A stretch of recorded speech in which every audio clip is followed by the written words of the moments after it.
আলহামদুলিল্লাহ রাব্বিল আলামিন ওয়াসসালাতু ওয়াসসালামু আলা নবিয়িল আমিন ওয়া আলা আলিহি ওয়া সাহবিহি ওয়া মান তাবি'আহুম বিইহসান ইলা ইয়াউমিদ্দিন ওয়া বা'দ। আলহামদুলিল্লাহ, আমরা একটা অংশ পড়েছি ইমাম ইবনে কুদামা আল-মাকদিসি রাহমাতুল্লাহ আলাইহির কিতাব লুমাতুল ইতিকাদ, আকীদার সংক্ষিপ্ত কিছু অংশ। লুমাত তো পুরো বা তা না পড়লেই নয়, এই জিনিসগুলো তিনি তুলে ধরেছেন। আমরা দেখতে পাচ্ছি আকীদার শুরুতেই তিনি আসমা সিফাতের আলোচনা করেছেন। তিনি আলা মানহাজিল কুদামা, যারা প্রাচীন যারা আকীদার গ্রন্থ লিখছে, শুরুতেই তারা আসমা সিফাতের গ্রন্থ লিখেছেন, আলোচনা করেছেন। কারণ হচ্ছে আসমা সিফাত দিয়েই আকীদায় ঢুকতে হয়। আল্লাহর নাম এবং গুণ জানার পরেই আল্লাহর কর্ম, আল্লাহ আমাদের কি করা দরকার, এগুলি আসে। এজন্য আল্লাহর নাম এবং গুণের মাধ্যমে আল্লাহর পরিচিতি লাভ করা যায়। সেই হিসাবে ইমাম এভাবে এগিয়ে গেছেন। প্রথমেই তিনি বলেছেন যে ইমাম আহমদ ইবনে হাম্বলের বক্তব্য নিয়ে এসেছেন। ইমাম আহমদ ইবনে হাম্বল রাহমাতুল্লাহর বক্তব্য নিয়ে এসেছেন। সেখানে একটি কথা সম্পর্কে, একটি শব্দ সম্পর্কে বেশ কিছু উচ্চবাচ্য করা হয়। সেটা হচ্ছে তিনি বলেছেন লা কাইফ ওয়ালা মায়না, লা কাইফ ওয়ালা মায়না। এটা নিয়ে অনেকেই আজে বাজে কথা বলে। তো আমরা বলেছি যে লা কাইফ অর্থ হলো, সবাই একমত যে কাইফ আল্লাহ তাআলার সিফাতের ধরন কেউ জানে না, লা কাইফের ধরন জানে না। ওয়ালা মায়না অর্থ হচ্ছে ওই অর্থটা, যে অর্থটা বেদাতীরা সাব্যস্ত করে, ওই বেদাতীদের সাব্যস্ত করা অর্থে যাওয়া যাবে না, বরং যে অর্থ মানুষের বুঝে স্বাভাবিকভাবে জাহের, এটা উদ্দেশ্য। এখানে একটা কথা বলে রাখি, সেটা হচ্ছে সিফাতের ক্ষেত্রে মানুষ দুভাগে বিভক্ত। একদল তাতিল করে, একদল তামসিল করে। তামসিল যারা করে ওরা বেশিরভাগ শিয়ারা বেশি করে এটা, আগেকার শিয়ারা করতো এটা, এবং বর্তমানে কাদিয়ানীরা করে, বর্তমানে বোহরা এরা করে। এরা শুধুমাত্র আল্লাহকে বান্দার সাথে মনে করে, আর কেউ সাধারণত আহলে সুন্নাতের মধ্যে মুশাব্বিহ নাই, আহলে সুন্নাতের মধ্যে মুশাব্বিহ কেউ নাই। এটা হচ্ছে একটা বদনামি ছাড়া কিছুই না। একসময় বলা হতো ইমাম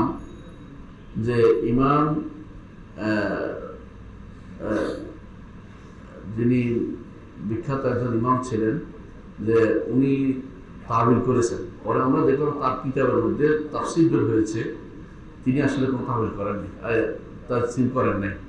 ওনার নামে একটা বদনামি তোলা হয়েছে। পরবর্তী দেখলাম যে বোঝা গেল যে আলেম বিশেষ করে কোনোদিনই স্রষ্টাকে সৃষ্টির মতো মনে করা, এটা কোনো আহলে সুন্নাত ওয়াল জামাতের কেউ কোনোদিনই করেনি, এবং এটা খুব একটা বেশি প্রসিদ্ধিও পায় নাই। কারণ আসলে মানুষ যখন সৃষ্টির মতো মনে করতে হলে তো দেখতে হবে, এটা তো কেউ আল্লাহ তো কেউ দেখে, সুতরাং তাকে কেউ মনে করে না, স্রষ্টাকে সৃষ্টির মতো কেউ মনে করে না। উল্টাটা হয়েছে, সৃষ্টিকে কেউ বাড়াইতে স্রষ্টার মতো মনে করে বসছে। এটা হতে পারে, এটা হয়েছে কখনো কখনো। সুফিদের মাঝে এটা খুব বেশি দেখা যায়। সুফিরা এটা বেশি মনে করছেন। আল্লাহকে সৃষ্টির মতো মনে করার এই ধারণা কখনো মানুষের ভিতরে প্রসার লাভ করেনি। তো মুকাতিল ইবনে সুলাইমানের নামে যে বদনামিটা করা হয়েছে, মুকাতিল এটা করছে, কথা ঠিক করে, মুকাতিল এটা করেন নাই। মুকাতিলের তাফসীর বের হয়েছে, এটার মধ্যে কোনো তাশবিহ নেই। বোঝা গেল ওনার নামে একটা বদনামি তোলা হয়েছে। যেমনিভাবে বদনামি তোলা হয় আহলে সুন্নাতের নামে যে তারা মুশাব্বিহ, এটা বদনামি তোলা হয়। আহলে সুন্নাত কখনো তাশবিহ দেয় না। আহলে সুন্নাত আল্লাহ এবং তার রাসূল যা বলেছেন তা সাব্যস্ত করে। আল্লাহ এবং তার রাসূল যা বলেছেন তা সাব্যস্ত করলে তাশবিহ হয় না। এটা হচ্ছে ইমাম নুআইম ইবনে হাম্মাদ আল মারওয়াজি, তিনি এটা বলেছেন যে আল্লাহ যা বলেছেন সেটা সাব্যস্ত করতে হবে, আল্লাহ যা নিষেধ করেছেন তা বাদ দিতে হবে। তবে আল্লাহ এবং তার রাসূল যা বলেছেন এটা কোনো তাশবিহ নয়, এটা সাব্যস্ত করা তাশবিহ নয়। ঠিক আল্লাহর ব্যাপারে আল্লাহ এবং তার রাসূল যা বলেছেন তা তাশবিহ নয়, এটা আমাদেরকে স্বীকার করে নিতে হবে। দ্বিতীয়ত, তাশবিহ নয়, দ্বিতীয় একটা বিশেষ তাআতিল, যারা তাআতিলের বিভিন্ন প্রকার আছে। একদল অর্থ শূন্য করে, আরেক দল অপব্যাখ্যা করে। দুটেই তা'তিল, আর মূল অর্থ থেকে তাকে ভিন্ন মতো প্রবাহিত করছে। কেউ বলে অর্থ নাই, কেউ বলে অর্থ আছে তবে আমি যেমনি করি সেরকম, এই জন্য তার নতুন একটা অর্থ সাব্যস্ত করে। আর যারা বলে অর্থ নাই বলে ওরা হচ্ছে, এদেরকে বলা হয় মুফাওবিদা। এরা তাফরিদ করে, অর্থাৎ অর্থ জানি না, অর্থ নাও হতে পারে। তো আমরা গত পর্বে যে আলোচনাটা আনছিলাম, এটা এই জন্য আমার কথাটা বলছিলাম। ইমাম শাফি রহমতুল্লাহ আলাইহি বলতেছেন, ইমাম আবু আব্দুল্লাহ মুহাম্মদ ইবনে ইদ্রিস আশ-শাফিঈ তিনি বলতেছেন, আমানতু বিল্লাহ, আল্লাহর উপর ঈমান আনলাম, ওয়া জাআ আনিল্লাহ, আল্লাহ থেকে যা আসছে তার উপর ঈমান আনলাম। আল্লাহ থেকে কি আসছে? আল্লাহ আরশের উপর ওঠেন। রাসূল বলেছেন কি? আল্লাহ নিকটতম আসমানে নেমে আসেন। আল্লাহ তাআলা বলছেন তার হাত আছে। রাসূল বলেছেন আল্লাহর আঙ্গুল আছে। এই জাতীয় যে সমস্ত গুণাবলী আল্লাহ তাআলা রাসূল থেকে আসছেন, তিনি বলছেন আমানতু বিল্লাহ ওয়া বিমা জাআ আনিল্লাহি ওয়া আলা মুরাদিল্লাহ, আল্লাহ যা উদ্দেশ্য করেছেন সেটাই। ওয়া আমানতু বিরাসূলিল্লাহ ওয়া বিমা জাআ আন রাসূলিল্লাহ আলা মুরাদ রাসূলিল্লাহ, এবং রাসূলের উপর ঈমান আনলাম, রাসূলের কাছ থেকে যা আসছে তার উপর ঈমান আনলাম, এবং রাসূল যে উদ্দেশ্য নিয়েছেন সেই উদ্দেশ্যের উপর ঈমান আনলাম। বোঝা গেল উদ্দেশ্য আছে, কিন্তু কিছু মানুষ উদ্দেশ্য নাই মনে করে, যারা মুফাওবিদা, যারা বলে যে এগুলি দ্বারা কোনো উদ্দেশ্য নেওয়া হয়নি। এটা এক গোষ্ঠী আছে। আর এক গোষ্ঠী আছে উদ্দেশ্য নেওয়া হচ্ছে তবে কেউ জানে না, এটা মনে করে। আমরা বলি যে না, এগুলি দ্বারা যে উদ্দেশ্য নেওয়া হয়েছে, উদ্দেশ্য আছে, উদ্দেশ্য নেওয়া হয়েছে, এগুলো অর্থ আমরা জানি, শুধু ধরন জানি না। কি জানি না? ধরন জানি না। এটা ছিল ইমাম শাফি রহমতুল্লাহের কথা। আজকে ইনশাআল্লাহ সামনের দিকে পড়বো আমরা। এরপর আমরা বলছিলাম আলাহা, এই নীতির উপরে। নীতিটা কি? নীতিটা হচ্ছে যে আমরা অর্থ সাব্যস্ত করব, ধরন সাব্যস্ত করব না। অর্থ সাব্যস্ত করব, ধরন সাব্যস্ত করব না। অধিকাংশ বেদাতীরা কি করে জান? অর্থ সাব্যস্ত করা শব্দ রাখা দেয়। যেমন বলে আল্লাহর ইয়াদ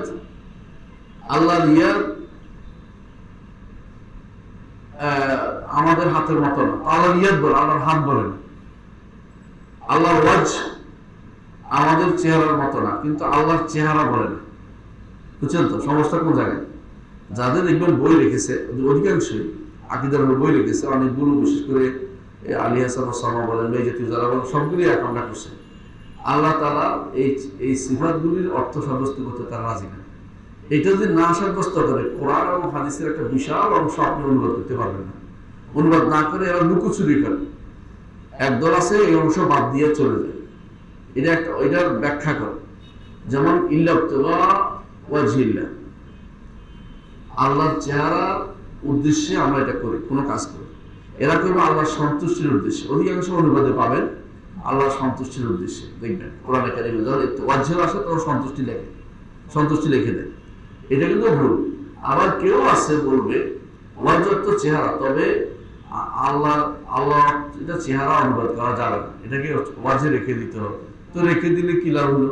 আপনি তো সেই মুআত্তালাই হলেন, ঘুরে ফিরে শব্দ রেখেই দিলেন, অনুরোধ করবেন না, তো মুআত্তালা হয়ে গেল। তো এই জন্য বলতেছে এই নীতিটা ঠিক নয়। বরং নীতি ঠিক হচ্ছে অর্থ করব, আল্লাহর গুণাবলীর অর্থ করব, তবে ধরন নির্ধারণ করব।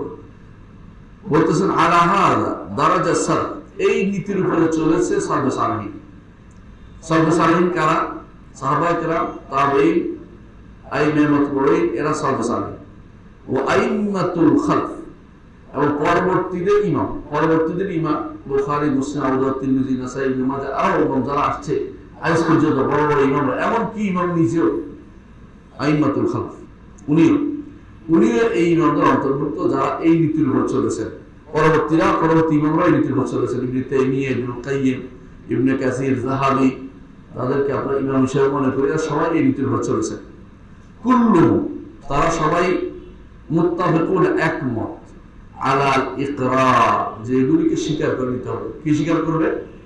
যে আল্লাহ তাআলার হাত আছে, আল্লাহ তাআলার পা আছে, আল্লাহ তাআলার চেহারা আছে, আল্লাহ তাআলার দুই পা আছে। দলিল কি? দলিল হচ্ছে ইবনে আব্বাসের বক্তব্য যে আল কুরসি মাওদুল কদমাইন, কুরসি হচ্ছে তার দুই পা রাখার স্থান, তার দুই পা উল্লেখ করেছে, সুতরাং বোঝা গেল দুই পার কথা।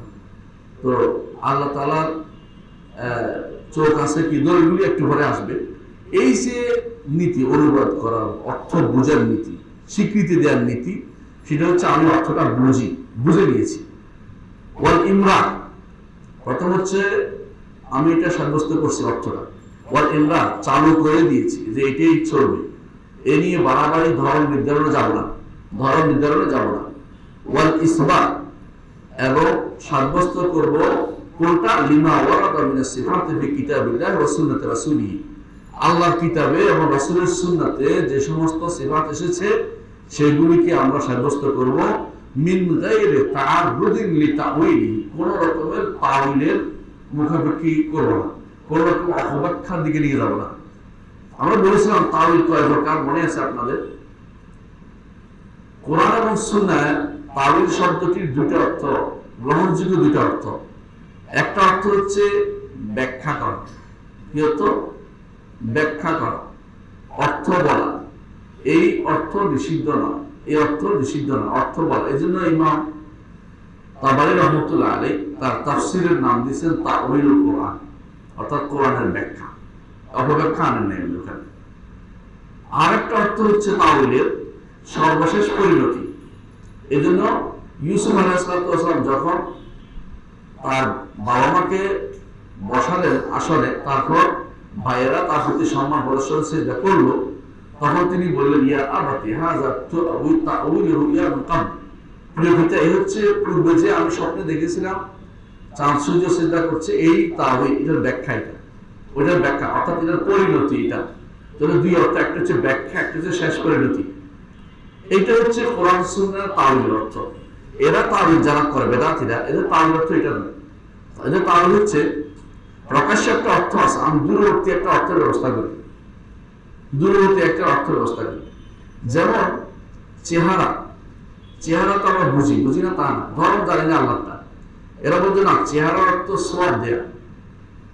যেমন রহমত, আমরা বলছি রহমত তো আমরা বুঝি দয়া করা, বলছে দয়া করা তো হতে পারে। দয়া করলে আল্লাহর কি লাগবে? কলজা লাগবে, অন্তর লাগবে। না না না না, দয়া করা বলা তার অর্থ কি বলতে হবে? দয়া করা অর্থ হচ্ছে আল্লাহ তাআলা বান্দাকে জানা দিন। আচ্ছা, তো রাগ করা, কেন রাগ করা বলবো? রাগ করলে কি হয়?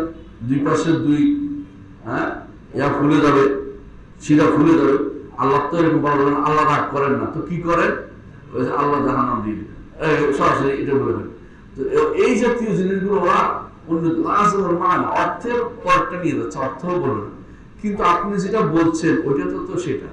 আল্লাহ যে দিবেন, কেন দিবেন? রাগ করে তো দিবেন, খুশি হয়ে তো দিবেন। তো ঘুরে ফিরে তো আপনি ঠিকই সাব্যস্ত করতে হচ্ছে, কিন্তু আপনি স্বীকার করতেছেন না। এটা ওদের কাজ, তারা এগুলো স্বীকার করে না। এই জন্য তাওয়িলটা, ওরা যে তাওয়িল করে, এই তাওয়িল গ্রহণযোগ্য হতে পারে না। সালফে সালেহীন এই নীতিতে চলেছেন। তিনটা জিনিস, এগুলো অর্থ সাব্যস্ত করব, ধরন ছেড়ে দেব, এগুলিকে নিয়ে বাড়াবাড়ি করব না, এগুলিকে ব্যাখ্যা নিয়ে বাড়াবাড়ি করব না, এগুলি অপব্যাখ্যা দ্বারা করাবো না। এই তিন নীতিতে সর্বসাধারণ চলেছেন। তিনি এটাই আমাদেরকে বুঝিয়ে দিয়েছেন।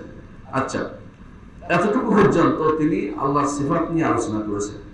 এখন তিনি আলোচনা করতে চাচ্ছেন যে আল্লাহর সিফাতের উপর প্রতিষ্ঠিত থাকতে হলে, আল্লাহর সিফাতের উপর প্রতিষ্ঠিত থাকতে হলে প্রত্যেকটি মানুষকে যে কাজটি করতে হবে সেটা হচ্ছে রাসূলুল্লাহ সাল্লাল্লাহু আলাইহি ওয়াসাল্লামের পদাঙ্ক অনুসরণ করতে হবে। আল্লাহর সিফাতের উপরে বিশ্বাস, ঈমান ঠিক রাখতে হলে রাসূলের পদাঙ্ক অনুসরণ করতে হবে।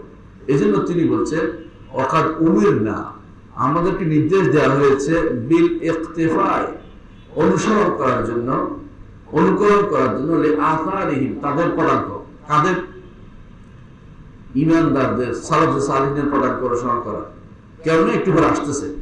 ওয়াল ইহতিদা বিমানারিহিম, তারা যে আলো চালাইছেন, আলো দ্বারা আলোকিত হওয়ার জন্য, আলো দ্বারা হেদায়েত নেওয়ার জন্য। ওয়া হাদ্দারানা মিনাল মুহদাসাত, আমাদেরকে নতুন নতুন যারা নতুন নীতি নিয়ে আসবে এগুলি থেকে আমাদেরকে সাবধান করেছেন।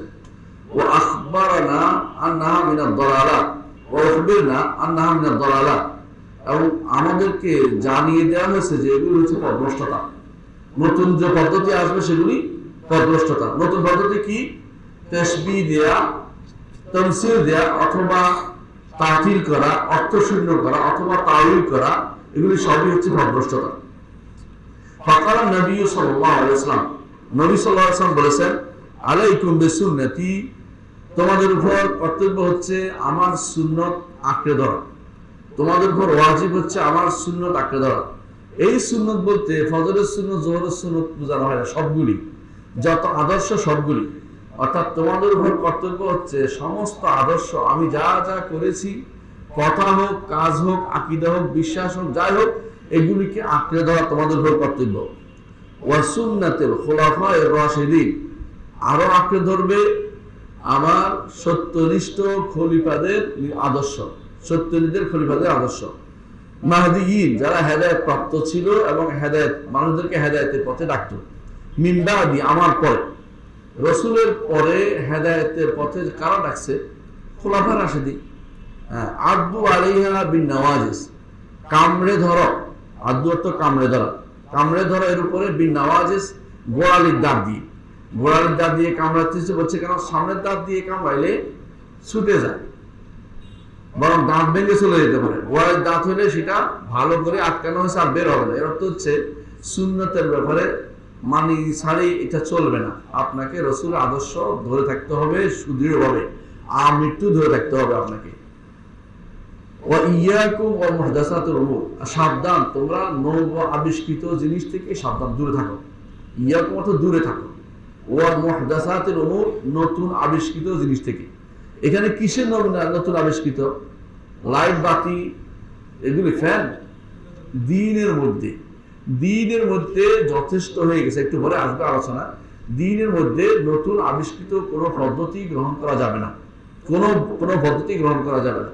হ্যাঁ, কিছু কিছু ওয়াসায়েল, ওয়াসায়েল অর্থ কি? ওয়াসায়েল অর্থ কি? কোনো কিছুর মাধ্যম। যেমন আমি মক্কাতে হজ করতে যাব, মক্কায় হজ করাটা আমাকে আঁকড়ে ধরতে হবে, বুঝাচ্ছে কথাটা? কিন্তু তখনকার দিনে মানুষ উঠে চলে আসছে, এখন আমি বিমানে চলে যেতে পারবো? পারবো, কারণ বিমানে চড়াটা তো এবাদত না, বিমানে চড়া এবাদত হিসেবে না, এটা হচ্ছে এবাদতের আগের অংশ, এবাদতের আগের অংশ। বিমানে যদি আমি সারাদিন চড়ি, কোনো এবাদত কিছু নেই, বরং বিপদও আছে, মাঝে মধ্যে চড়া তো বহুত হয়ে যায়। তো এই তো বোঝা গেল যে বিমান চড়া, লাইট জ্বালানো, ভাত খাওয়া বা খাবার খাওয়া, এগুলির সাথে সম্পৃক্ত না।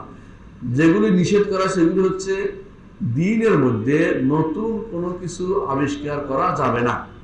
যেমন রাসূলুল্লাহ সাল্লাল্লাহু আলাইহি ওয়াসাল্লামের উপর সালাত সাহাবায়ে কেরাম পড়ছে না? পড়ে নাই? পড়ছে, আমরাও পড়ি। ওই সময় কেউ কি কতক্ষণ বসে কতক্ষণ দাঁড়িয়ে করছে? কেউ কি গোল হইয়া তাকে টানি টানি বলছে? বলে নাই। তাহলে এই মুহদাসাত চালু করা যাবে না।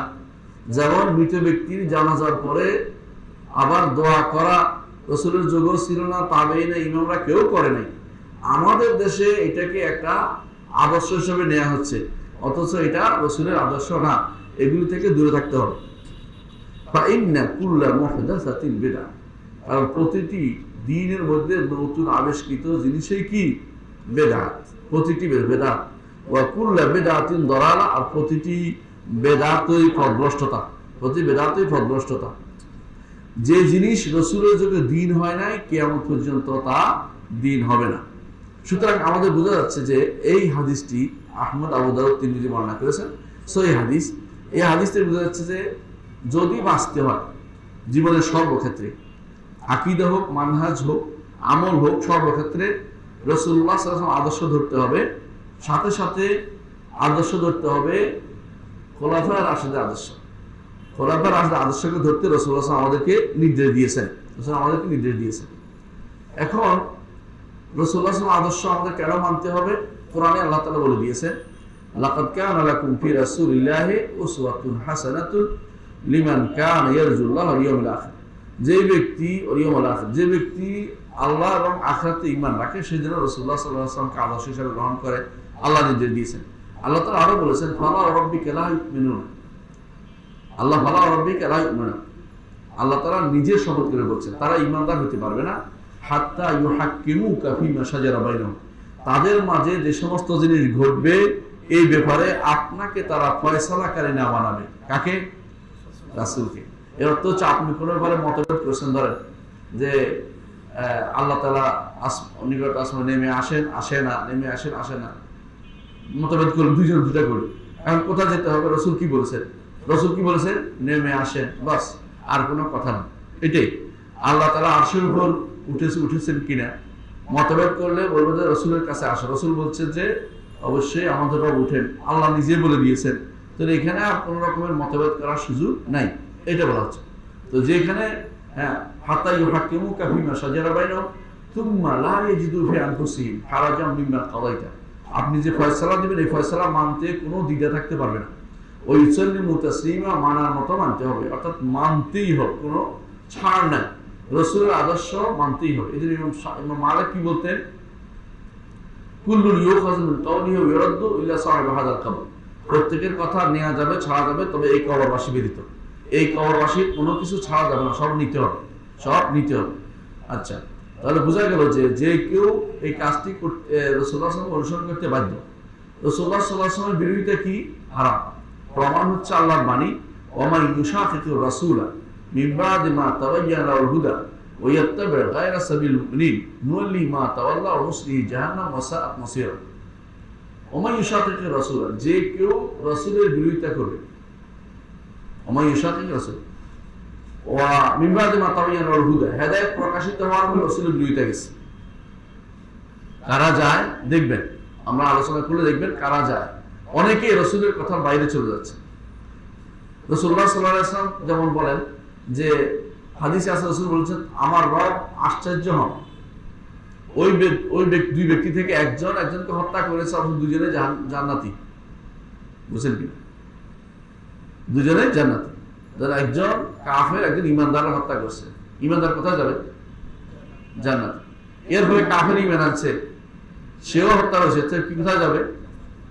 জান্নাতে যাবে। তাহলে এটা আজীব, আল্লাহ তাআলা আশ্চর্য হন। আল্লাহ তাআলা আশ্চর্য আর বান্দার আশ্চর্য পার্থক্য হচ্ছে, বান্দার পরিণাম না জেনে আশ্চর্য হয়। আল্লাহ তাআলা পরিণাম জানে, তারপরে আশ্চর্য। আশ্চর্য কথা বুঝে আসছে কথাটা? কিন্তু এটা ধরন কি? ধরন তো জানি না, সেটা কেমনি আশ্চর্য সেটা জানি না, জানলে তো বলতাম।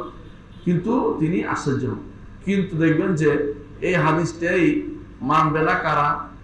মুসলিমদের একটা গোষ্ঠী মানে না।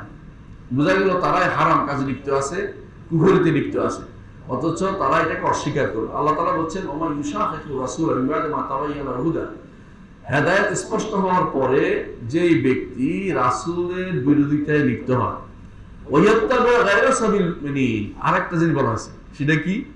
ঈমানদারদের পথের বাইরে অন্য পথে চলে। ঈমানদারদের পথ কেন বলছে? না বললেও তো হইতো। এটার নাম হচ্ছে মানহাজ। এটা হচ্ছে সাহাবায়ে কেরামের নীতিতে আপনাকে চলতে হবে। ঈমানদাররা এটা মেনে নিয়েছে। ঈমানদাররা বলছে আমান্না ওয়া সাল্লামনা, ঈমানদাররা তো সাহাবায়ে কেরাম বলছে সামি'না ওয়া আতা'না, সাহাবাকে এই পথে চলেছে, আপনি এই পথে চলতে হবে। আপনি এখানে অতি পণ্ডিত হয়ে গ্রিক দর্শন দিয়ে, কালাম দিয়ে, দর্শন দিয়ে, বিভিন্ন কথা দিয়ে আপনি নতুন কিছু আনতে পারবেন না। আনলে সেটা ভুল হয়ে যাবে। বুঝে আসছে? ঈমানদাররা সবসময় যে পথে চলেছে, কত ঈমানদার কারা? সাহাবায়ে কেরাম। সাহাবায়ে কেরামের পথে আপনাকে চলতে হবে। ওয়াত্তাবি' গায়রা সাবিলিল মুমিনিন নুওয়াল্লিহি মা তাওয়াল্লা, যে সাহাবায়ে কেরামের পথের বাইরে যাবে, রাসূলুল্লাহ সাল্লাল্লাহু আলাইহি ওয়াসাল্লামের আদর্শের বাইরে যাবে, নুওয়াল্লিহি মা তাওয়াল্লা, যেদিকে সে চায় প্রত্যাবর্তন করতে সেদিকে তাকে ফিরিয়ে দেবে। অর্থাৎ সেই চাচ্ছে পথভ্রষ্ট হইতে, পথভ্রষ্ট হয়ে যাবে। ওয়া নুসলিহি জাহান্নাম, তাকে দগ্ধ করাবো জাহান্নামে। আসলা ইসলি অর্থ দগ্ধ করা, জাহান্নামে দগ্ধ করাবো। সাআত মাসীরা, কতই না নিকৃষ্ট প্রত্যাবর্তনের জায়গা সেটা। এ হচ্ছে বোঝা যাচ্ছে যে আমাদেরকে রাসূলুল্লাহ সাল্লাল্লাহু আলাইহি ওয়াসাল্লাম আদর্শ মানতেই হবে। আরো হাদিসে আসছে রাসূলুল্লাহ সাল্লাল্লাহু আলাইহি ওয়াসাল্লাম বলেছেন যে রাসূলুল্লাহ সাল্লাল্লাহু আলাইহি ওয়াসাল্লাম বলেছেন তার সাহাবীদেরকে ধরতে বলেছেন। আছে না হাদিসে বলছে কি, মা আনা আলাইহি আল ইয়াওমা ওয়া আসহাবি, যার উপর আমি আছি আজকের দিনে এবং আমার সাহাবীরা আছে, এটাকে তোমরা আঁকড়ে ধরো। তাহলে বোঝা যাচ্ছে যে যদি হেদায়েত কেউ লাভ করতে চায়, আকীদা হোক, মানহাজ হোক, আমল হোক, শরীয়ত কোনো বিষয় হোক, তাহলে অবশ্যই তাকে রাসূলুল্লাহ সাল্লাল্লাহু আলাইহি ওয়াসাল্লামের আদর্শ মোতাবেক চলতে হবে, এবং তার খলিফাদের আদর্শ মোতাবেক চলতে হবে, এবং সাহাবায়ে কেরামের আদর্শ মোতাবেক তাকে চলতে হবে। এখানে আরেকটি, এরপরে তিনি আরেকটি কথা নিয়ে আসেন, তো কোরআন আয়াত, কোরআন আয়াত দিয়ে দলিল দিয়েছেন ইমাম যে কি করতে হবে, হাদিস দিয়ে দলিল দিয়েছেন যে আমাদেরকে অবশ্যই রাসূলুল্লাহ আদর্শ মানতে হবে। আব্দুল্লাহ ইবনে মাসউদ রাদিয়াল্লাহু থেকে বর্ণনা আছে, তিনি বলেছেন ইত্তাবিউ ওয়ালা তাবতাদিউ ফাকাদ কুফিতুম, অনুসরণ করো। কিসের অনুসরণ করবে? কোরআন, সুন্নাহ, সালফুস সালেহ। কোরআন, সুন্নাহ, সালফুস সালেহ, তিনটা সবসময় মাথায় রাখতে হবে। কোরআন, সুন্নাহ এবং সালাফের অনুসরণ করো। ওয়ালা তাবতাদিউ, নতুন কোনো কিছু নিয়ে এসো না, নতুন বেদাত বানিও না। ফাকাদ কুফিতুম, যথেষ্ট হয়ে গেছে, যথেষ্ট হয়ে গেছে। অর্থাৎ তোমাদের জন্য দ্বীনের ব্যাপারে নতুন কোনো কিছু আনার আর সুযোগ নাই। দ্বীন যতটুকু পালন করলে জান্নাতে যাওয়া যায়, অতটুকু পালন করা একটা গোষ্ঠী করে চলে গেছে। তোমাদের নতুন করে আপনার জান্নাতের পথ আবিষ্কারের সুযোগ নাই। কোন পথে চলতে হবে? যে পথে চলে জান্নাতে চলে যাওয়ার সুযোগ হয়েছে যাদের, সেই পথে চলবা।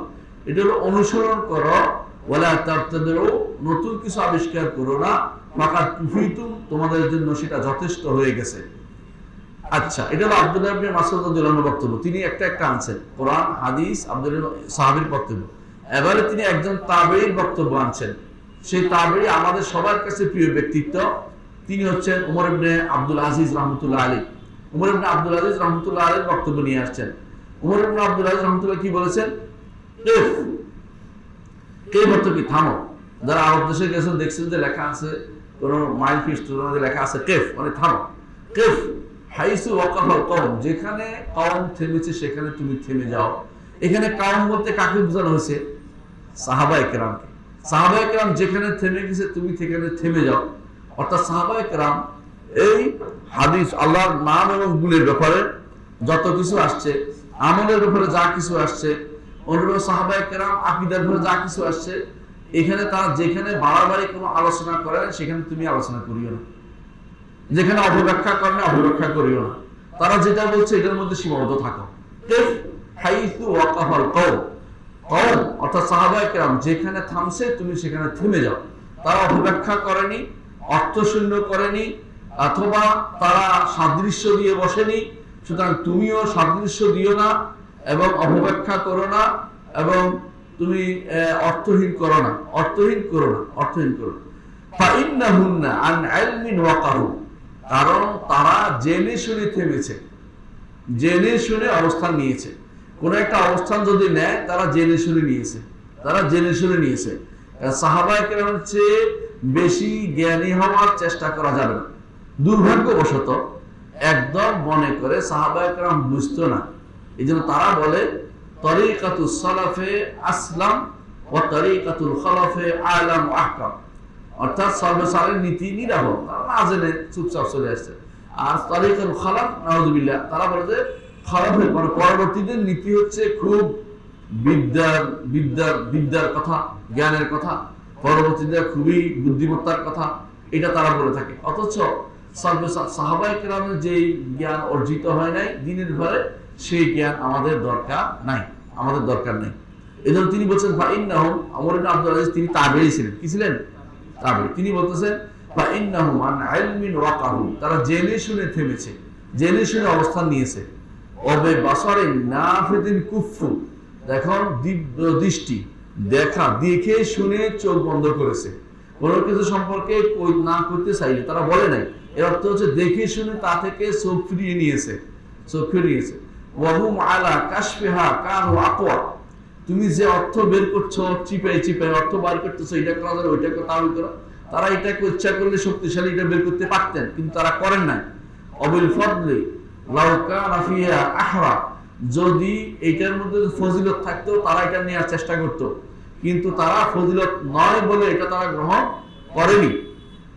ফালাইন কুলতুম, এখন যদি তুমি বলো এদের হাদাসা বাদাহুম, তাহলে এখন যদি বলে যে এটা তো পরে ঘটছে, এটা তো পরে ঘটছে, অনেকে বলতে পারে যে ব্যাখ্যা তো এগুলি পরে আসছে, সাহাবাদের যুগে ছিল না এই জাতীয় অপব্যাখ্যা যেটাকে তারা করে।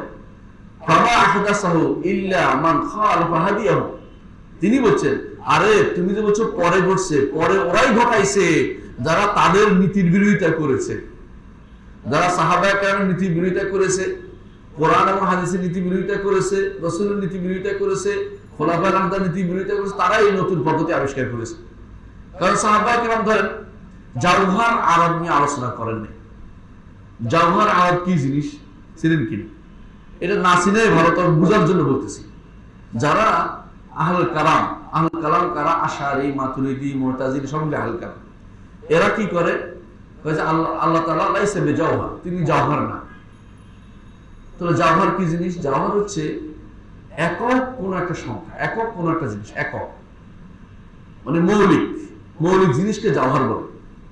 আচ্ছা, মৌলিক জিনিস কোনটা একটু নাম দেন তো আপনি। এবার আটকে গেছে, কারণ মৌলিক কোনটাকে বলবে।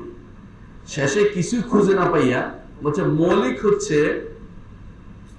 অণু, এটার নাম দিচ্ছে জাওহারুল ফারদা, অর্থাৎ অণু পরমাণু আছে না, জগৎ সব অণু দিয়ে গঠিত। এটা হচ্ছে ডেমোক্রিটাসের থিওরি, গ্রিক দর্শনের একটা থিওরি। এটাকে তারা আত্মস্থ করে নিয়েছে মুতাজিলারা, আশআরী, মাতুরিদিরা। এখন বলতেছে যে এটা বাইরে চলেছে, তখন সংক্ষেপ বোঝার জন্য বলতেছি। বলে আল্লাহ জাওহার না, তারপরে আল্লাহ আরদ না। আরদ কি? আরদ হচ্ছে জাওহারের সাথে যা থাকে তা আরদ। এখন আল্লাহ তো হলো মৌলিক জিনিস না, আল্লাহ যৌগিক জিনিস না, আল্লাহ কিছুই না। এখন কি হইলো? আল্লাহ নাই হয়ে গেল। তো আল্লাহকে কোথায় রাখছে? ব্রেনে। ধরে নেওয়া জিনিস আছে। আমরা বলি না মাঝে মধ্যে, ধরে নিলাম হাতে 5 যোগ করার সময়। এখন আল্লাহ হয়ে গেছে ধরে নেওয়া জিনিস হয়ে গেছে তাদের। এই জন্য কারণ যখন আল্লাহর কথা অস্বীকার করছে, তারা কি? তিনি কোনো জাওহার না, তিনি কোনো আরব না। জাওহার আরব না হলে হাত সাব্যস্ত করতে পারে না, বুঝলেন না? আল্লাহ তাআলা পা সাব্যস্ত করতে পারে না। তো তোমার জাওহার আরব বলতে বলছে কেনা? আল্লাহ রাসূলও বলে নাই, সাহাবীরাও বলে নাই, কোরআনও আসে নাই, তাবেঈরাও বলে নাই। তুমি যে বলছো এটা কোত্থেকে আনছো? ওমর ইবনে আব্দুল আজিজ বলছে, যদি বলা হয় জাওহার আরব তো তারা চিনে নাই, তোমার দরকারটা কি? তাহলে চিনে, তোমার এত চিনার দরকারটা কি? যে জিনিস না চিনে তারা জান্নাতে ওয়াদা পেয়েছে এবং জান্নাতে কেউ চলেও গেছে, সাহাবায়ে কেরাম তো জান্নাতি, এবং তাবেঈদের ব্যাপারে সুসংবাদ এসেছে। তোমার না জানলেও চলবে জাওহার আরব, এটাই তিনি বলছেন। যদি বলে যে কেউ এগুলি তো পরে আসছে, জাওহার এবং আরব এই জাতীয় যেগুলি বলে তারা হাইয়ে যেগুলি, তো তুমি বলো, তাকে বলো ফামা আহদাসা ইল্লা মান খালাফা হাদিয়াহু, এটা তো তারাই আবিষ্কার করেছে যারা রাসূলের আদর্শের বিপরীত চলেছে, যারা সাহাবাদের আদর্শের বিপরীত চলেছে, যারা খোলাফায়ে রাশিদিন আদর্শের বিপরীত চলেছে। সুতরাং তোমার জন্য এগুলি গ্রহণ করা কখনো বৈধ হবে না। এবং তারাই এগুলি গ্রহণ করেছে রাগিবান সুন্নতিহি, যারা রাসূলের সুন্নতের বাইরে চলেছে, সাহাবীদের সুন্নতের বাইরে চলেছে, খলিফাদের সুন্নতের বাইরে চলেছে, তাদের থেকে বিমুখ হয়েছে, তারাই জাওহার আরব বা এই জাতীয় মানতিক আর হিকমত নিয়ে দৌড়াদৌড়ি করেছে। ওয়ালাকাদ ওয়াসাফু মিনহু মা ইয়াশফা, শোনো, মনে রাখো, হে মানুষরা মনে রাখো। কে বলতেছে? ওমর ইবনে আব্দুল আজিজ। তারা ওয়াসাফু মিনহু মা ইয়াশফা ওয়া তাকাল্লাম মিনহু বিমা ইয়াকফি, যতটুকু দরকার দ্বীনের, শরীয়তের, দ্বীনের মধ্যে, আকীদার মধ্যে যতটুকু গুণ দেয়া, যতটুকু বলা দরকার অতটুকু তারা বলে গেছে। যতটুকু বললে আপনার অন্তরের ক্ষুধা নিবারণ হবে অতটুকু তারা বলে গেছে। যতটুকু বললে আপনার রোগ মুক্ত হবে অতটুকু তারা বলে গেছে। এবং যতটুকু বললে যথেষ্ট হয়ে যায় ততটুকু তারা বলে গেছে। সুতরাং ফামা ফাওকাহুম মুহাসসির, সুতরাং এর বেশি শিখার চেষ্টা করার দরকার হবে না যে তিনি কেন এর চেয়ে বেশি বললেন না, হাসরাত আফসোস করে বলে যাওয়ার কোনো দরকার নেই। ওয়ামা দুনাহুম মুকাসসির, যে এটা কেন কম বলছেন, এই কম বলে তারা কমতি করেছে এটা বলা যাবে না, তারা কমতিকে বলা যাবে না। লাকাদ কাসসারা আনহুম কওমুন ফাজাফা ওয়া তাজাওয়াজাহুম আখারুনা ফাগালা, একদম তাদের বক্তব্যকে নিতে পারে নাই, তারা কি করেছে? তাদের সাথে বেয়াদবি করেছে। আরেক দল তাদের বক্তব্যকে পাশ কাটিয়ে আরো বেশি জানতে চেয়েছে, এই বিষয়ে, আকীদার বিষয়ে তারা সীমা লঙ্ঘন করেছে। কার কথা এটা? ওমর ইবনে আব্দুল আজিজ। তারপর তিনি বলছেন ওয়া ইন্নাহুম ফীমা বাইনা যালিকা লা আলা হুদা মুস্তাকিম, অথচ সাহাবায়ে কেরাম এবং খোলাফায়ে রাশিদিন এরা ছিল এই দুইয়ের মাঝখানে, দুই কোনটা? বাড়াবাড়ি এবং ছাড়াছাড়ির মাঝখানে ছিল। এরা ছিল আলা হুদা মুস্তাকিম, স্পষ্ট হেদায়েতের উপর তারা সব সময় ছিল। এটা কার কথা? ইমাম ওমর ইবনে আব্দুল আজিজ রাহমাতুল্লাহ আলাইহির বক্তব্য। সুতরাং বোঝা গেল যে আমাদেরকে সলফে সালেহিনের নীতি অবলম্বন করতে হবে। এটা কোনো আমাদের বক্তব্য আমরা বানাই নাই, এটা ওমর ইবনে আব্দুল আজিজ বলেছেন, যাকে সবাই মানে, তার বক্তব্যটাও অবশ্যই আপনাকে মেনে নিতে হবে। বুঝে আসছে? আচ্ছা, এরপরে আসছে 9 নম্বর নীতি, সেটা 9 নম্বর বক্তব্য আমরা এতক্ষণ থেকে জানছি। সেটা হচ্ছে আবু আমর আল-আউজাঈ তিনি বলেন। আবু আমর আল-আউজাঈ কে জানেন? ইমাম বুখারীর হাদিসগুলির বর্ণনাকারীদের একজন এবং ইমামদের একজন, যাদের ব্যাপারে ইমামতের ব্যাপারে পৃথিবীর সমস্ত মানুষ একমত ইমাম হওয়ার ব্যাপারে। কে?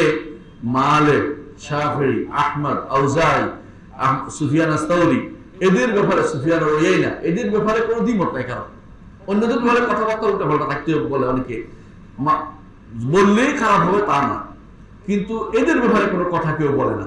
এদের মধ্যে একজন হচ্ছে ইমাম আউজাঈ রাহমাতুল্লাহ আলাইহি, আব্দুর রহমান আল-আউজাঈ। ইমাম বুখারী তার থেকে হাদিস বর্ণনা করেছেন প্রচুর পরিমাণ, ইমাম তো ওনার থেকে হাদিস বর্ণনা করেছেন তিনি। তো ইমাম আউজাঈ রাহমাতুল্লাহ আলাইহি তিনি বলছেন যে আলাইকা বিআসার মান সালাফা, তোমার হলো কর্তব্য হচ্ছে আগে যারা চলে গেছে তাদের আসার গ্রহণ করা, আগে যারা চলে গেছে তাদের পদাঙ্ক অনুসরণ করা।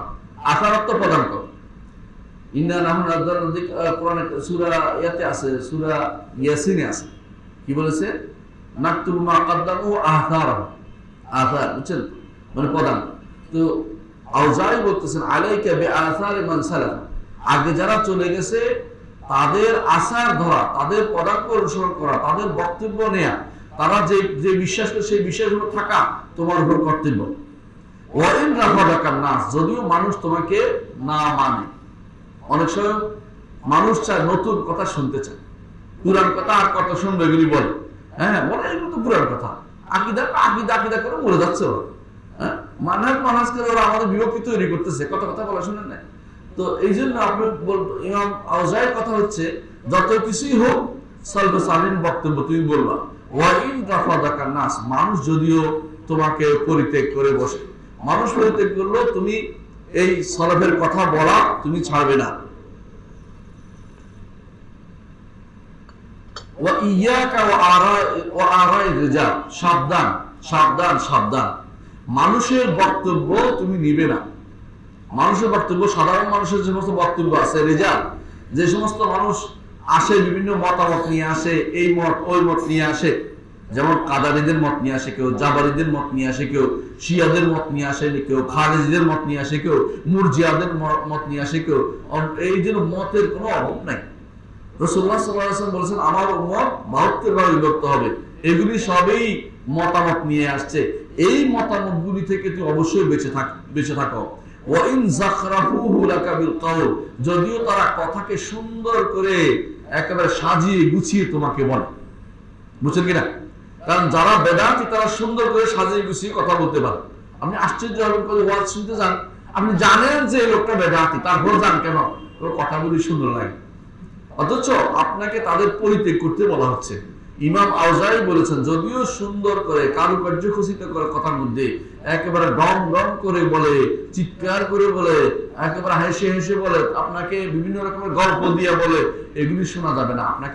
আপনাকে ধারণ করতে হবে সলফে সালেহিনের সে কি নীতি, আপনাকে ধারণ করতে হবে। কোন ক্রমেই সলফে সালেহিন নীতির বাইরে যাওয়া যাবে না। আজ সলফে সালেহিন নীতির বাইরে বেশিরভাগ মানুষ চলে ভাই।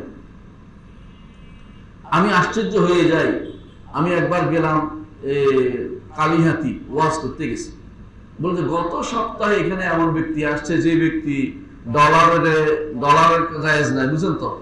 আমি বললাম যে আজকে আমার কি জন্য আনছেন? ওনার বিপরীতে আনছি, উনি আসছে যুবকরা সব তো উল্টা পাল্টা কথাবার্তা বলতেছে, এই জন্য আপনারে আনছি একটু সোজা করতে।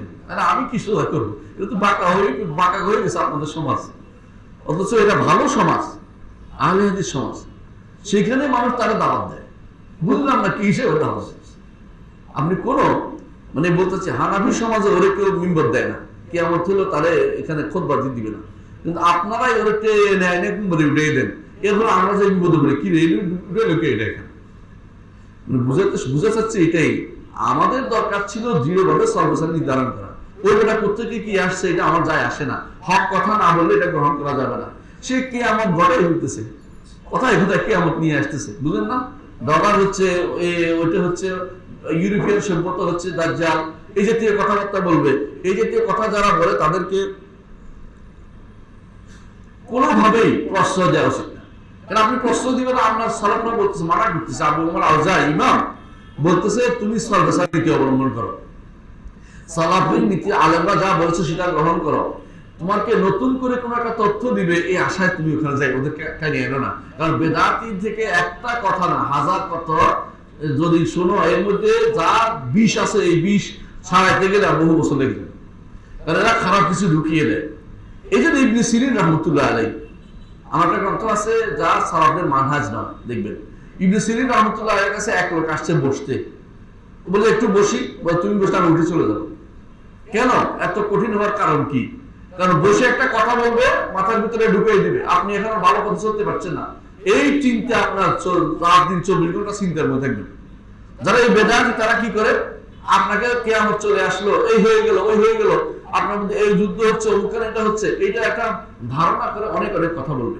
ওই যে কেউ বলবো অমুকখানে বিশাল আওয়াজ হবে, আওয়াজের মধ্যে সব ধ্বংস হয়ে যাবে, এরপর আওয়াজও পাইলাম না, ধ্বংস পাইলাম না, 15 তারিখ গেল, 16 তারিখ গেল, আমরা বসে কি রে আওয়াজ তো দেখলাম না কিছু।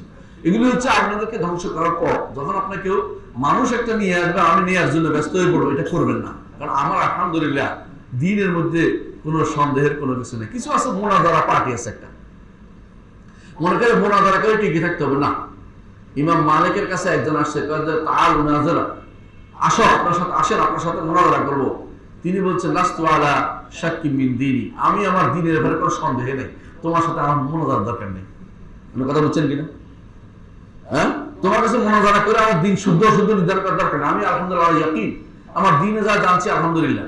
এই জন্য সালাফি আলেমরা, সালাফ যারা অনুসারী, সালাফি যারা, তারা কোনদিন আরেকদিন মোনাজারার চিন্তা করে না, মনে করে যে কি আলহামদুলিল্লাহ আমার কোরআন সুন্নাহ সব আছে, যারা ভুল করছে তাদেরকে আমি যদি দেখি যে সে আমার কথা শুনবে, মানবে, তার সাথে আমার একান্ত কথা হবে, তাহলে ফেজদা বিপদে যাওয়ার দরকারটা কি?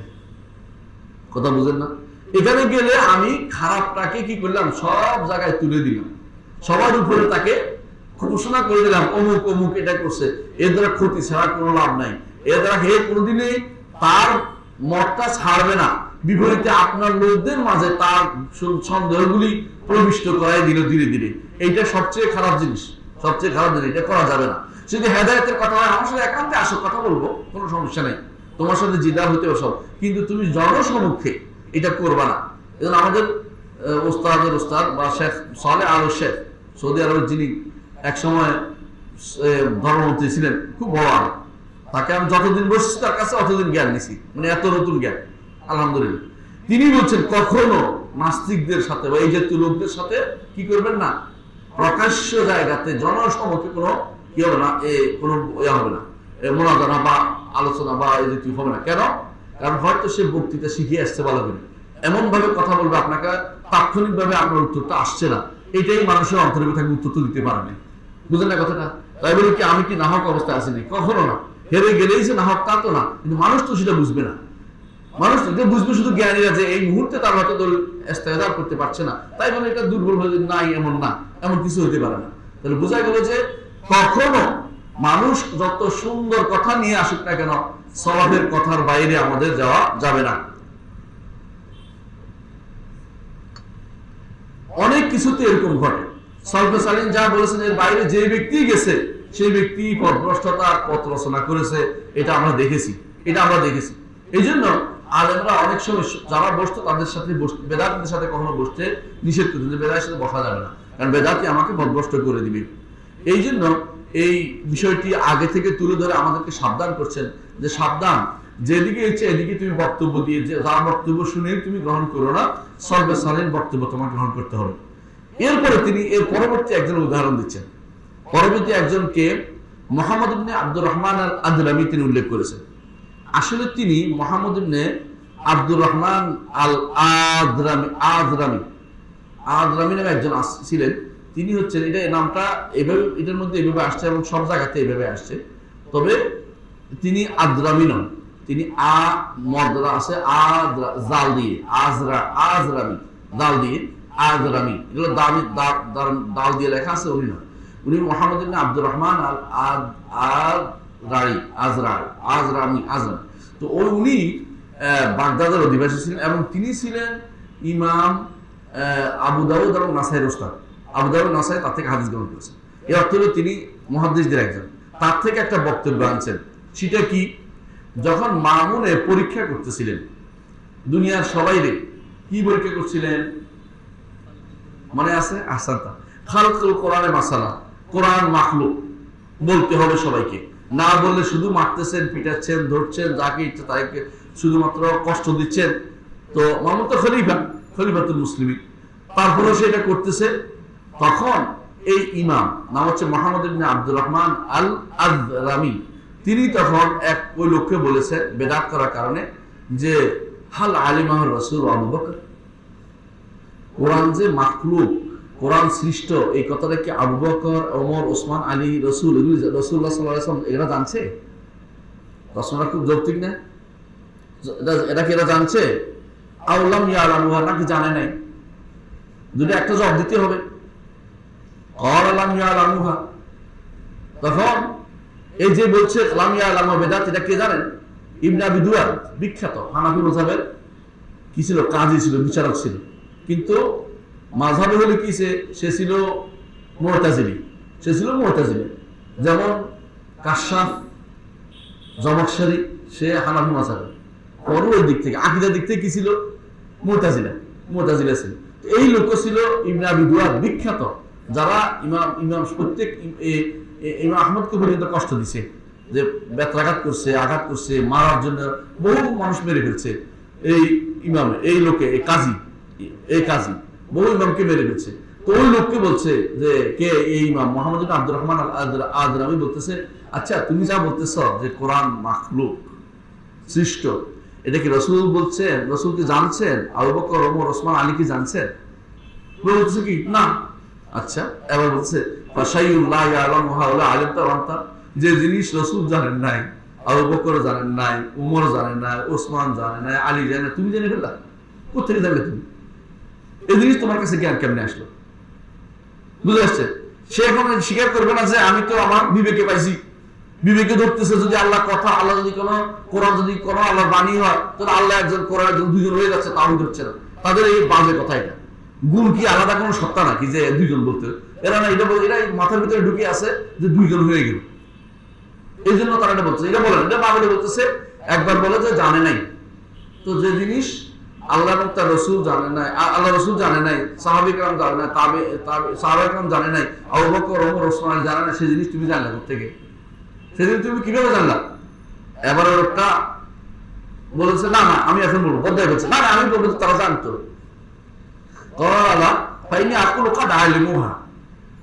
এখন বলছে না না না না জানতো, তারা জানতো। আচ্ছা জানতো, বলে নাই, ঠিক না? বলছে তো বলতে পারছে, বলতে দেখাই তুই, কারণ কোনো বর্ণনাতে আসে নাই, রাসূলের কোনো হাদিসে আসে নাই, আর সাহাবা কেরামের কোনো বক্তব্য মাখলুক গায়রে মাখলুক কিছুই আসে নাই। বুঝে আসছে? তো তুমি যেই জিনিস তারা বলে নাই, চুপ ছিল, এটা তোমার জন্য চুপ থাকা উচিত না? ধরো দিল এটা,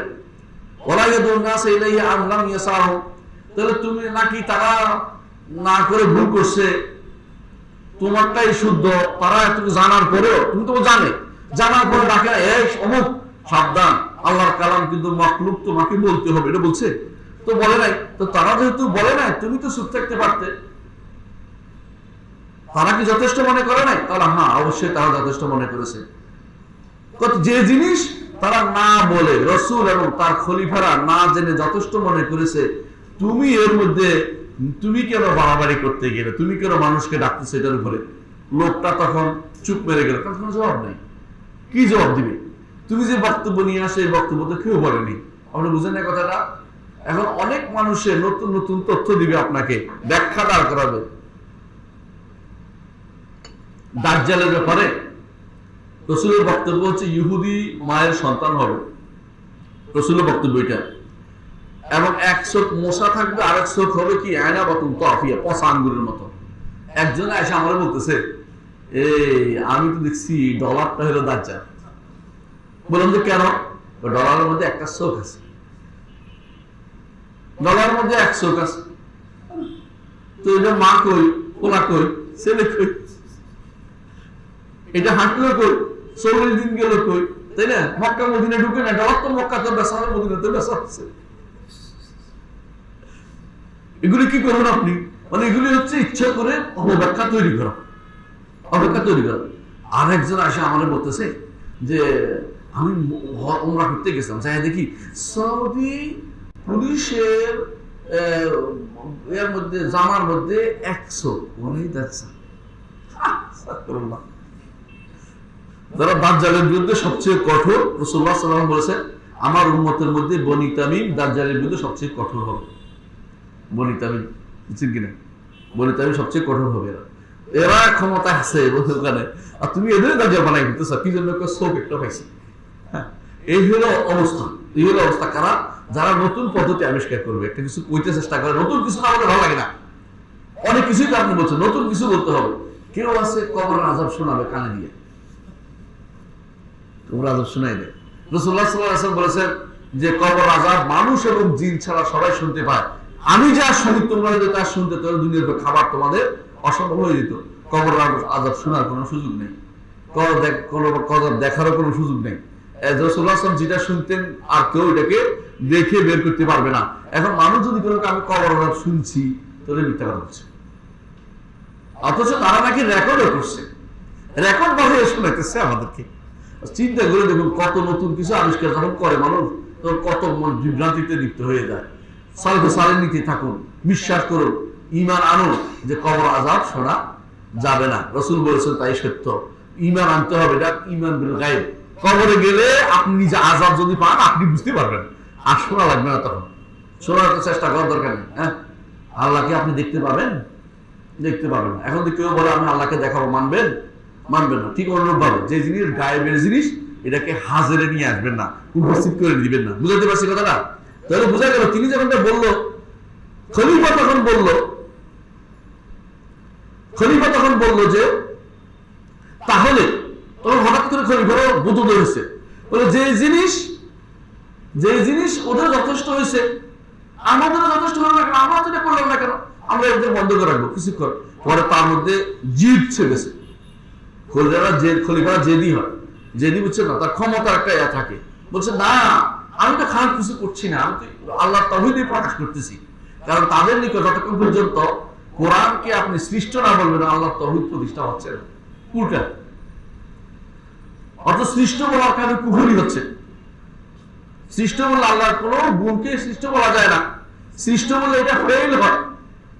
আমি আল্লাহর ফেল, আমি আল্লাহর সৃষ্ট, দুনিয়া সবকিছু আল্লাহর সৃষ্ট, কিন্তু এই বাণী আল্লাহর কাছ থেকে এসেছে, আল্লাহর কাছে ফিরে চলে যাবে।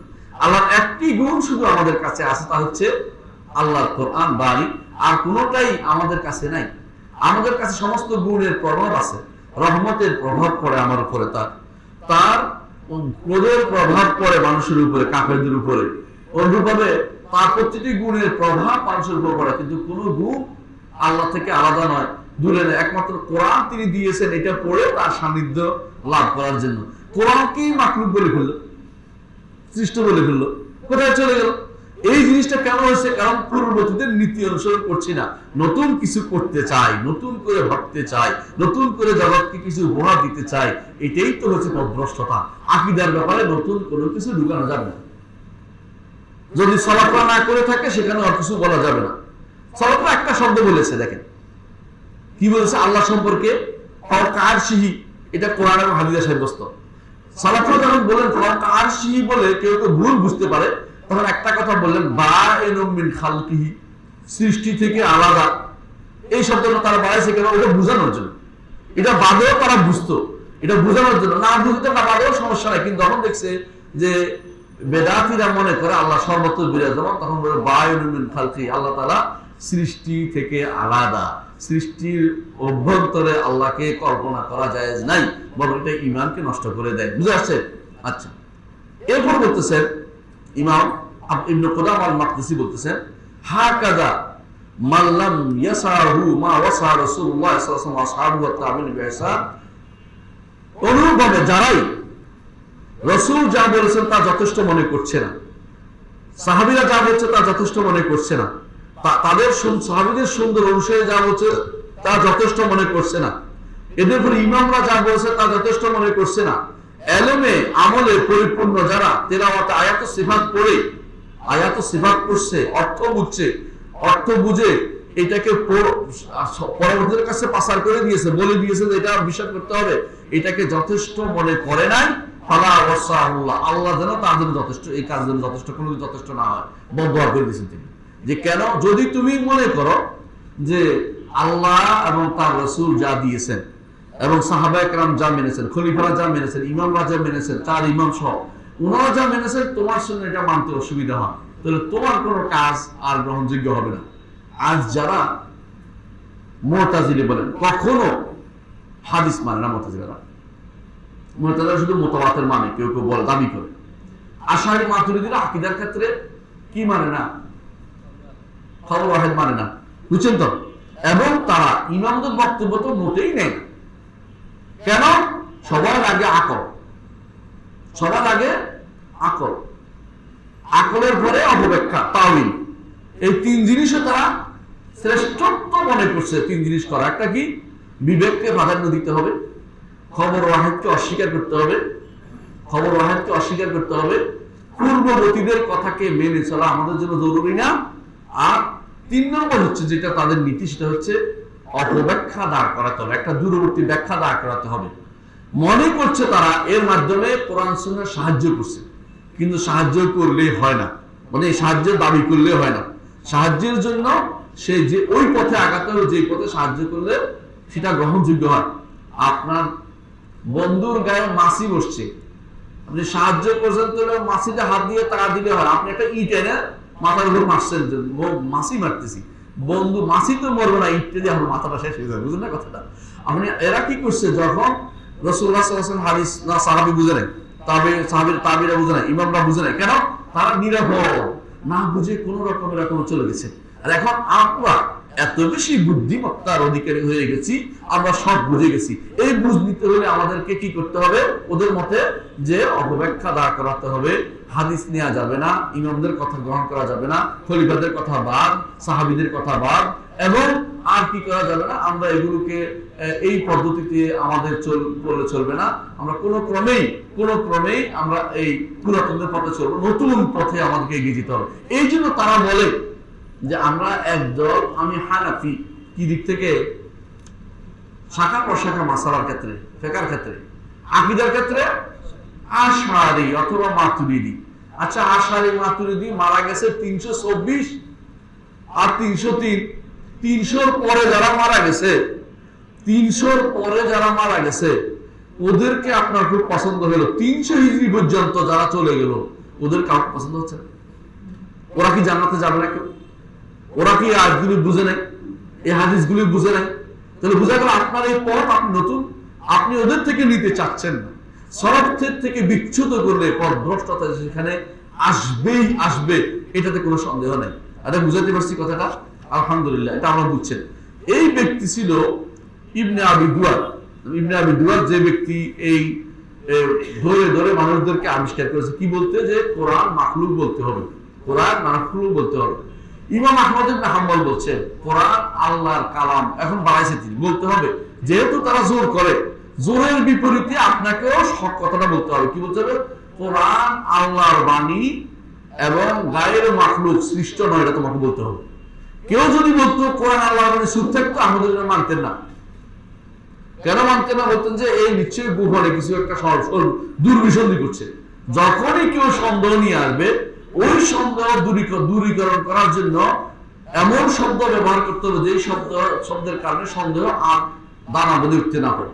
এই জন্য তিনি বলতেন যে কেউ যদি বলে কোরআন আল্লাহর বাণী, চুপ থাকতে হবে না, গায়ের মাখলুক বলতে হবে, সৃষ্ট নয় বলতে হবে। কারণ এখন যেহেতু মানুষের সমস্যা তৈরি করেছে, মানুষের সমস্যা দূর করতে হবে। এর আগে যদিও এটা ছিল না, আগে এটা ছিল না। কিছু কিছু মানুষ আছে খুব দরবেশ, বলে যে আমরা তো মুসলিম বলবো, আহলে সুন্নাহ বলবো না, সালাফি বলবো না। ও ভাই, ঠিক ভালো কথা বলছেন। যদি রাসূলের যুগে হইতো, সাহাবাদের যুগে হইতো, আমি আপনার কথা একমত হইতাম। কিন্তু মানুষ তো ভাগ হয়ে গেছে, আপনি যদি কোনো মুসলিম বলেন তো কাদিয়ানিরা আপনি কি বলবেন? মুসলিম। আপনি নিজেও বলবেন যে না না না মুসলিম না। আর যদি কাদিয়ানিরা মুসলিম বলেন, আপনার ইমানের তো সমস্যা। যে ব্যক্তি কাফেরকে কাফের বলবে না, সে কি ইমানদার থাকে? মাল্লাম ইউকাফিরিল কাফের ফাহুয়া কাফের। আপনারা জানেন যে শেখ হোসেন আব্দুল ওয়াহাব ইমান ভঙ্গের কারণের মধ্যে একটা আছে, যে ব্যক্তি কাফেরকে কাফের বলতে দ্বিধা করবে। ও এখন তো অনেক মানুষ আছে কয় যে না ওনাকে ওদের কাফের বলা যায় না। হ্যাঁ, হিন্দু, বৌদ্ধ, খ্রিস্টান, ইহুদি না কাফের বলা যাবে, কি বলতে হবে? হ্যাঁ, মুসলিম বলবেন? অমুসলিম, অমুসলিম, বুঝছেন? কাফের বলতে পারে না। আচ্ছা, আল্লাহ তাআলা বলছে ইহুদি নাসারাদের ব্যাপারে, লাম ইয়াকুনিল্লাযিনা কাফারু মিন আহলিল কিতাবি, আহলে কিতাব কার? ইহুদি নাসারা। আল্লাহ কি বলছে? কাফের। আল্লাহ বলছে কাফের। খেয়াল করে দিন। আর অন্যগুলোতে আল্লাহ বলে দিয়েছে মুশরিক। মুশরিকরা তো কাফের, কোরআনে কারীম উল্লেখ করেছে আল্লাহ তাআলা বারবার। এর অর্থ হচ্ছে আপনার পছন্দ হচ্ছে। তাহলে কিসে কেউ যদি কোনো কাফেরদেরকে কাফের না বলে, সে নিজেরে কিসের মধ্যে পড়বে? কুফরের মধ্যে পড়বে। এটা শেখ হোসেন মোহাম্মদ আব্দুল ওয়াহাবের নীতি। এটা ইনি বলেছেন কেন? একটা সময় মানুষের মধ্যে আসে, এটা কিন্তু একটা মারাত্মক জিনিস, অনেকে এতে ভোগে। এক যে আপনি দেখতে পাচ্ছেন যে মুখে সরাসরি ইসলামের কোরআনকে অস্বীকার করতেছে, তারপরেও কয় না কাফের না, হয়তো হয়তো হয়তো কিসের হয়তো, ও কাফের বুঝে যাচ্ছে রে ভাই। ও যে কাফের, কোরআনের নীতি অস্বীকার করতেছে, রাসূলের হাদিসকে অস্বীকার করে যাচ্ছে। একটা গোষ্ঠী আছে না এখন, পুরো অস্বীকার করে যাচ্ছে। কি ওদেরকে বলে? হাদিস অস্বীকারী, তাই না? এদের তারপরে না হতে পারে, হতে পারে সেটা কাফের। ঈমান আনতে হলে তওবা করে ফিরে আসতে, কোনো সন্দেহ নেই। কিন্তু আপনি দরদ করছেন কার জন্য? কি জন্য দরদ? অস্বীকার করতেছে। হ্যাঁ, যার মধ্যে স্পষ্ট প্রমাণ পাওয়া যায় না, তাকে আপনি কোনো কাফের করতে পারবেন না। কিন্তু যে নিজে প্রকাশ করে দিল যে সে এটা করে, তাকে আপনার ইমানদার বলার কোনো কারণ তো আপনার কাছে নেই। তো এই জন্য কিছু মানুষ আছে যে অতি দরদি হয়ে যায়। ঠিক ওই মানুষটাই এই দরদি কি বলে, যে কাউকে কিছু বলেন না। হ্যাঁ, সবাই মুসলিম, সবাই মুমিন, সবাই সেই এগুলি যখন তারা বলে, তখন এর অর্থ হচ্ছে তারা মানে সব মুসলিম। তো আপনি যাদেরকে মুসলিম বলছেন, আপনি তাদেরকে সবাইকে আপনি মুসলিমের কাতারে ফেলতে পারবেন না। কারণ সবাই, কেউ মুসলিম, অনেক আছে মুসলিমের কাতারে পড়েই না। আপনি যদি কোনো এখন যা দুরুজ যারা আছে, এরা 5 আল্লাহ বিশ্বাস করে, নুসাইরিরা 5 আল্লাহ বিশ্বাস করে। অনুরূপভাবে শিয়াদের মধ্যে অনেক গোষ্ঠী আছে যারা আলীকে আল্লাহ মনে করে। অনুরূপভাবে এরকম অনেক ফেরকা আছে, এমন যেমন কি বোহরা আছে যারা, এমনকি যারা এই জাতীয় আরো আছে। বোহরা কি করে? তাদের নেতাকে আল্লাহ মনে করে, আল্লাহ মনে করে। সুতরাং এরা ইমানদার বলবেন আপনি? বলবেন যত কিছুই হোক, কিছু কিছু মানুষ আছে এটাও মেরে নেয়, এরকম তো আমাদের মুসলিম ভাই, ওরা এত দরদি ওদের প্রতি। ওরা কি আপনার প্রতি এত দরদি? ইরানে জানতে হবে কি আপনি যে বলে আমি একটু বসতি স্থাপন করতে চাই, আমার নাম আবু বকর, আপনি বিষয় দিবেন।